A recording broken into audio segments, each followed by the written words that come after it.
დიდი მადლობა Prime Times მოწვევისთვის. ნამდვილად დღეს ძალიან აქტუალურია კონსტიტუციის ცვლილებების საკითხი. ამავე დროს ქვეყანაში მნიშვნელოვანი პროცესები მიმდინარეობს, იგივე გასადენის თუ სხვა მნიშვნელოვანი საკითხების გადაწყვეტა ხდება. ამ პერიოდში მედიას აქვს ძალიან დიდი დატვირთვა და ფუნქცია.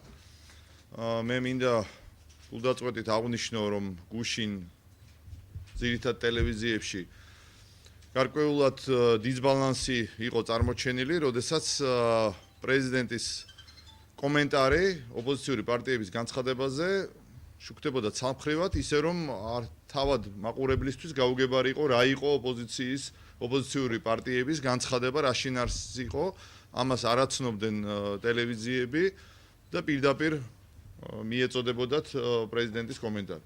ამიტომ როცა საუბარია ბალანსზე, ალბათ საჭიროა, რომ ერთის მხრივ პოზიცია წარმოჩენილიყო, რა განცხადება იყო, რატო გადაწყვიტეს ამ ოპოზიციურმა ძალებმა ასეთი ერთობლივი განცხადების გაკეთება და ამის საპასუხოდ უკვე ყოფილიყო გაშვებული პრეზიდენტის კომენტარი.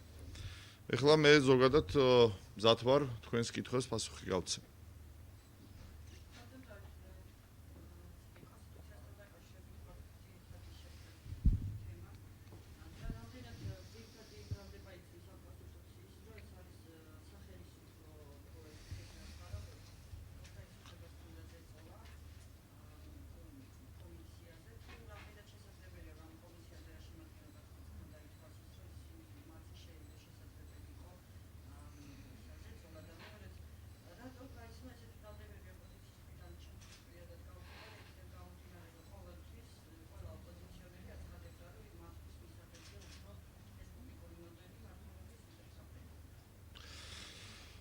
კარგით, რაც შეეხება თავად საკონსტიტუციო ცვლილებებს, მინდა აღვნიშნო, რომ დღეს ალბათ შინაარსობრივ განხილვაში შესვლა გაგვიჭირდება, თუმცა მე მზათა ვარ ყველა ამ კითხვას პასუხი გავცე, იმიტომ რომ ჩვენ ახალი მემარჯვენეები შევხვდით როგორც სახელმწიფო კომისიის, ისე საზოგადოებრივი კომისიის, ისე სტუდენტური კომისიის წარმომადგენლებს, რომელიც თავისთავად ძალიან საინტერესო იყო და მინდა გითხრათ, რომ ძალიან სასიამოვნო იყო სტუდენტების მოსმენა, მათი საკმაოდ კვალიფიციური მსჯელობა იყო გარკვეული მოულოდნელობა ჩვენთვის.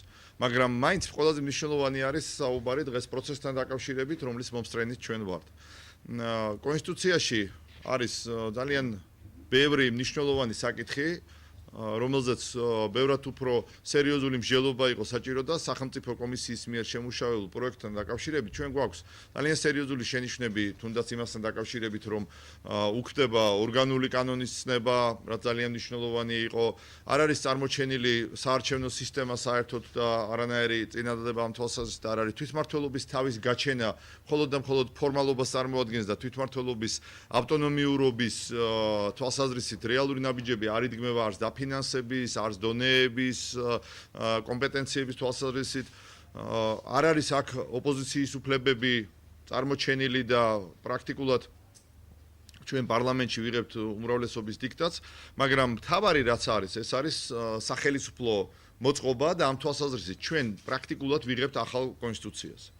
ჩვენ ვახორციელებთ, ჩვენ არა, დღეს ხორციელდება ქვეყანაში რევოლუციური ცვლილება, სრულიად ახალ მოდელზე სახელმწიფო მოწყობისა გადავდივართ და ეს ხდება პრაქტიკულად ერთი პარტიის მხრიდან. ერთპარტიული პარლამენტი მიიღებს და დაამტკიცებს აი ასეთ ცვლილებას, მაშინ როდესაც ყველა ქვეყანაში მინდა ხაზგასმით აღვნიშნო, რომ კონსტიტუცია არის პოლიტიკურ ძალთა შორის კონსენსუსის და არა მხოლოდ პოლიტიკურ ძალს, საზოგადოებრივ ჯგუფებს შორის კონსენსუსის და მაქსიმალური თანხმობის დოკუმენტი.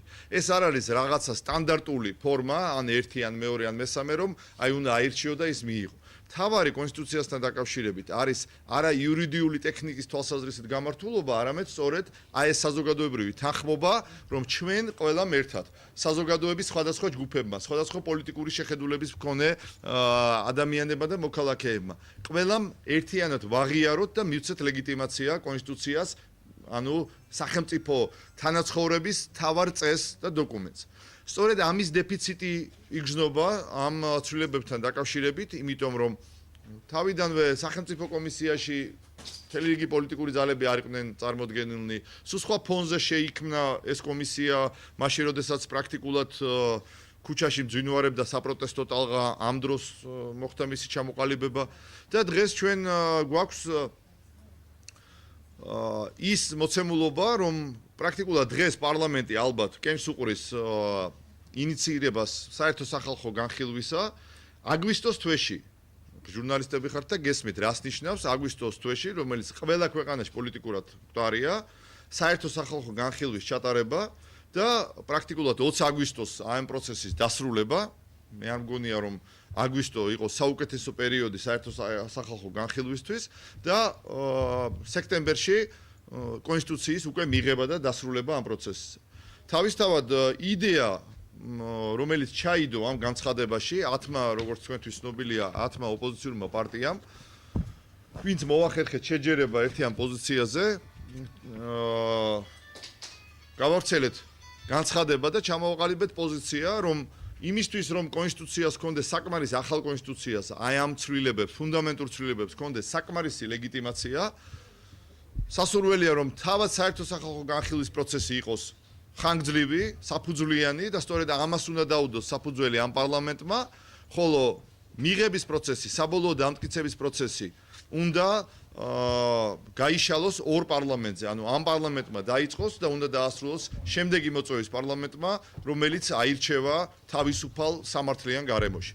ეს არის ძირითადი იდეა და სულისკვეთება ამ განცხადებისა და ჩვენ გვინდა რომ მაქსიმალურად მივიტანოთ ეს ამომრჩევლამდე, საზოგადოებამდე, თუ რა იქნება და სწორი პოზიცია და კი მივმართოთ ხელისუფლებას, მივმართოთ უმრავლესობას, რომ ნუ დააჩქარებენ ამ პროცესს, ფორსირებულად ნუ გააკეთებენ, იმიტომ რომ ამით გარკვეულწილად ჩდება ლეგიტიმური ეჭვი, რომ ეს ყველაფერი ემსახურება მიხეილ სააკაშვილის კონსტიტუციური პრობლემის დაძლევას და არა ქვეყანაში პოლიტიკური ბალანსის ჩამოყალიბებას.